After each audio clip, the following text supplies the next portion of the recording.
नमस्कार दोस्तों, आज हम एक दूसरे के साथ अपनी इस आखिरी कक्षा में मिल रहे हैं जिसमें हमें सर्वेश्वर दयाल सक्सेना जी पर और उनके साहित्यिक विशेषताओं पर और अवदानों पर बात करनी है।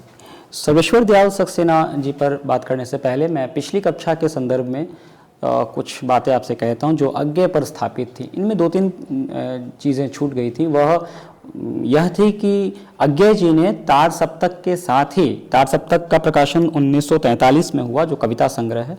उसके बाद उन्होंने दूसरे तार सप्तक का भी प्रकाशन किया, दूसरा जिसे सप्तक कहा जाता है, यह 1951 में किया।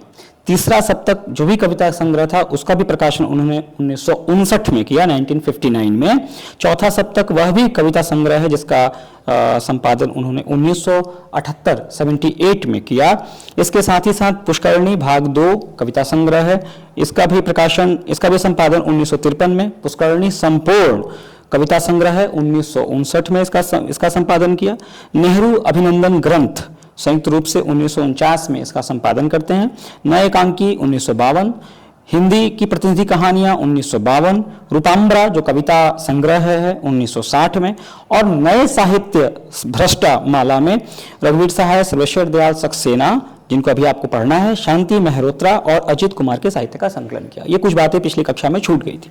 अभी इस कक्षा में हम बात करने वाले हैं सर्वेश्वर दयाल सक्सेना जी के संदर्भ में। मित्रों, सर्वेश्वर दयाल सक्सेना जी, चूंकि आपको विदित हो ही गया है कि तीसरे सप्तक में संकलित एक प्रमुख कवि हैं। सर्वेश्वर दयाल सक्सेना जी का जन्म 15 सितंबर 1927 को बस्ती यूपी में, उत्तर प्रदेश में हुआ था। इनका निधन भी 24 सितंबर 1983 को आकस्मिक निधन हो गया था दिल्ली में।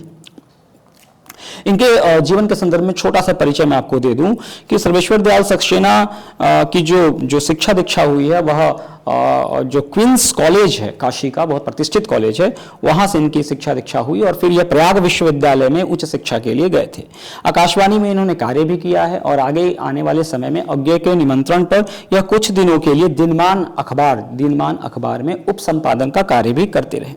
साथ ही साथ इसके उसी दौर में यह बाल पत्रिका एक निकलती थी पराग, जिसके भी संपादन का दायित्व इन्होंने संभाला था। 1951 से यह लेखन के क्षेत्र में सक्रिय रूप से आगे बढ़ने लगते हैं और तब जो साहित्यिक परिधि थी उसको यह जानकर बड़ा उसके भीतर एक आशा की किरण खिलने लगती है कि एक नया व्यक्ति, एक नया व्यक्तित्व साहित्य की परिधि में प्रवेश कर रहा है। इसलिए इसमें असीम संभावनाएं इनमें देखी जाने लगी। परिमल संगोष्ठी के माध्यम से यह और भी अधिक प्रसिद्ध होना आरंभ करते हैं। इनकी पहली जो कविता संग्रह रही है वह है काठ की घंटियां। यहाँ पर मेंशन किया हुआ है कि उनकी जो प्रमुख कविता संग्रह है काठ की घंटियां, बांस का पुल, एक सूनी नाव, कुआनो नदी, खूंटियों पर टंगे लोग, क्या कह कर पुकारूं और कोई मेरे साथ चले। खूंटियों पर जो टंगे लोग हैं इसके लिए 1983 में इन्हें साहित्य अकादमी भारत सरकार के द्वारा मिलता है। खूंटियों पर टंगे लोग के लिए यह एक व्यंग्यात्मक रचना है और काफ़ी, चूंकि यह अखबार से भी जुड़े हुए थे, काफ़ी कई पत्रिकाओं का इन्होंने संपादन भी किया था, तो एक प्रकार से अखबार नवीशी इनका एक प्रमुख गुण था। उसी के आधार बनाते हुए इन्होंने कई व्यंग्यात्मक रचनाएं लिखी, जिसमें एक है खूंटियों पर टंगे लोग, जिस पर साहित्य अकादमी पुरस्कार इनको मिलता है। इसके साथ ही साथ इन्होंने संपादन का कार्य भी किया है। शमशेर एक और बड़े कवि हिंदी के रहे हैं, उस पर इन्होंने उनके संपादन का कार्य किया मलयज के साथ मिलकर, जो एक प्रमुख आलोचक रहे। रूपाम्बरा अज्ञेय के साथ, मैंने इसके पेज पहले ही कहा कि अज्ञेय ने संपादन किया है, उसमें उप संपादन का कार्य किए थे सर्वेश्वर दयाल सक्सेना। और नेपाली कविताएं कहकर इन्होंने संपादित अनेक महत्वपूर्ण नेपाली कविताओं का संपादन, नेपाली कविताएं अपने संपादन में किया है। साथ ही साथ रक्त बीज इनका एक प्रमुख संपादन का कार्य है। बाल साहित्य के तौर पर इन्होंने कई रचनाओं को लिखा है, जैसे बतूता का जूता, महंगू की टाई, लाख की नाग आदि। उपन्यास के तौर पर सूने चौखटे, लघु उपन्यास पागल कुत्तों का मसीहा, सोया हुआ जल। नाटक के तौर पर अगर देखा जाए तो बकरी, यह एक प्रमुख इनकी नाट्य रचना है। बकरी, कल भात आएगा और हवालात, ऐसे कई प्रमुख रचनाएं नाटक के तौर पर उन्होंने लिखी हैं। यात्रा संस्मरण में कुछ रंग कुछ गंध इनका एक प्रमुख यात्रा संस्करण है। दोस्तों, अब हम इनकी संक्षिप्त में इनकी विशेषताओं को, जो काव्य की विशेषताएं हैं, उन पर थोड़ा दृष्टिपात कर लें। बहुत नहीं, 6 इनकी जो महत्वपूर्ण विशेषताएं मुझे लगी वो मैं नोट करके लाया हूं, और वो भी आपको मिलेगी इस वीडियो के साथ ही। जो भी लिंक और जो भी सामग्री आपको दी जाएंगी उसमें ये चीजें रहेंगी। पहला, कविता और जीवन के द्वैत पर व्यंग्य किया है धर्मवीर सर्वेश्वर दयाल सक्सेना जी ने। जो कविता और जीवन का द्वैत है, मतलब जिस तरीके से हम जीवन को भोग रहे होते हैं और जैसे ही कविता को में उसको अभिव्यक्त करने होते हैं, अगर उसके बीच में कोई अंतराल आता है, उसके बीच में कोई दोहराव आता है, कोई दोमुहापन आता है, तो उस दोमुहेपन पर उन्होंने करारा व्यंग्य किया है, जो कि उस दौर के तमाम बड़े बड़े रचनाकारों, तमाम बड़े बड़े साहित्य के ठेकेदारों के यहाँ यह चीज़ें दिख रही थी। राजनीतिक जो अहलेदार थे उनके यहाँ यह चीज़ दिख रही थी कि कहना जो जीवन में भोग रहे हैं और जो साहित्य में लिख रहे हैं, उन दोनों के बीच एक बड़ा अंतराल देखने को मिल रहा था, उस पर करारा व्यंग करते हैं। दूसरी इनकी प्रमुख, जो इनकी कविता की प्रमुख विशेषता है वह है कि जो नई कविता में यह माना गया कि वह सर्व समाज में व्यापक नहीं है,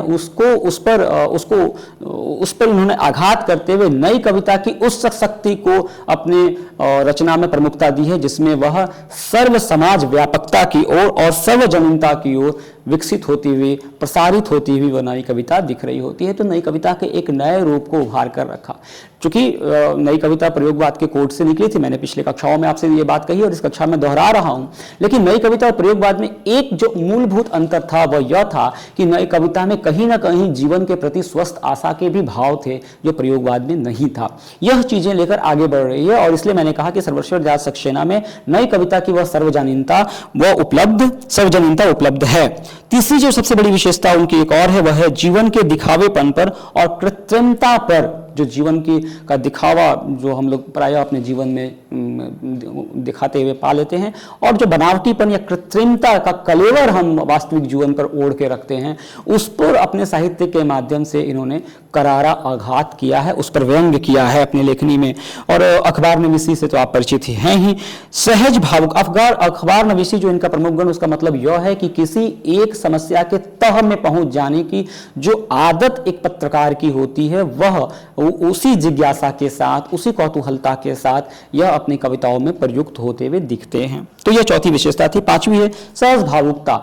यह नहीं है कि केवल चारों तरफ उनमें व्यंग्य ही है और केवल बौद्धिकता का भाव है, केवल तर्क का भाव है। कहीं कहीं अपनी कविताओं में वह लोगों से जुड़ते भी हैं, उनके वास्तविक जीवन की तथ्यों से, उनके भाव से, उनकी संवेदनाओं से, उनके स्पंदन से प्रभावित होते हुए दिखते हैं। इसलिए सर्वेश्वर दयाल सक्सेना जो है वो मध्यम वर्गीय जीवन के कवि हैं।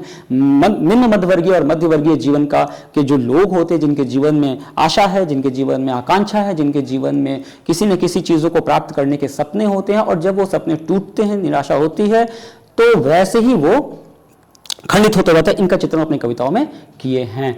तो इनकी इन तमाम प्रकार की विशेषताओं में जब हम बात करते हुए आगे बढ़ते हैं, तो जो आखिरी जो सबसे महत्वपूर्ण विशेषता है वह है कि जीवन की यह महत्वाकांक्षा को लेकर चलता हुआ जो मध्यम वर्गीय व्यक्ति है और जो निम्न मध्यम वर्गीय व्यक्ति है, उसके जीवन की इच्छाओं को, आशाओं को, सपनों को, संघर्षों को, हताशाओं को, इन तमाम तथ्यों को अपने लेखनी के कोड में लेते हुए सर्वेश्वर जी आगे बढ़ते हैं और अपनी कविताओं में प्रयुक्त होते हैं। एक छोटे से पद्यांश के माध्यम से मैं इस बात को आपके तहत पहुंचाने की कोशिश करता हूं कि किस प्रकार से यह जो लेखन में दोहराव रहा है, यह जो दोहरा रवैया रहा है लेखक का, रचनाकार का, वह किस प्रकार से साहित्य को, रचना को अयथार्थ की परिधि में ले जाता है, वास्तविकता से दूर ले जाता है। उस पर सटीक और करारा व्यंग करते हुए सर्वेश्वर एक जगह लिखते हैं कि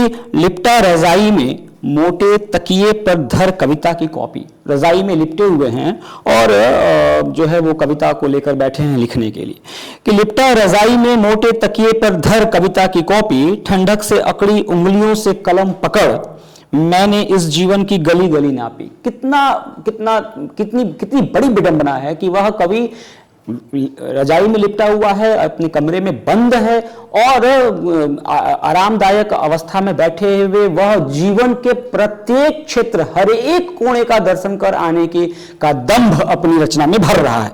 मैंने इस जीवन की गली गली नापी, हाथ कुछ लगा नहीं, कोई भी भाव कम वक्त जगह नहीं, कोई भी भाव जन्म ही नहीं ले पाता है, क्योंकि भाव तो तब आपकी कविता में पैदा होते हैं, सृजित होते हैं, जब आप उद्विग्नता और व्याकुलता के साथ कर्म के क्षेत्र में प्रयुक्त होते हुए, अनन्य क्रिया करते हुए, जीवन के साथ लेन देन करते हुए, मार्मिक अनुभूतियों को अपने भीतर जगाते हुए, स्पंदनाओं के माध्यम से जब सृजित बौद्धिकता का, स्पंदनाओं के माध्यम से जब संवेदना का विकास करते हैं और उसको लेकर कविता के क्षेत्र में प्रयुक्त होते हैं, तब वास्तविक कविता रचित होती है। तो इस प्रकार से अगर कुल मिलाकर देखा जाए तो सर्वेश्वर दयाल सक्सेना जो है वह मूल रूप से मध्यम वर्गीय जीवन आकांक्षाओं के स्थापना के कवि हैं, और जो इस पर चोट पहुंचाने वाली जो साजिशन शक्तियां थी उन पर करारा आघात करने वाले व्यक्ति हैं। तो इस प्रकार से मैंने आपको एक संक्षिप्त साहित्यिक परिचय के माध्यम से, एक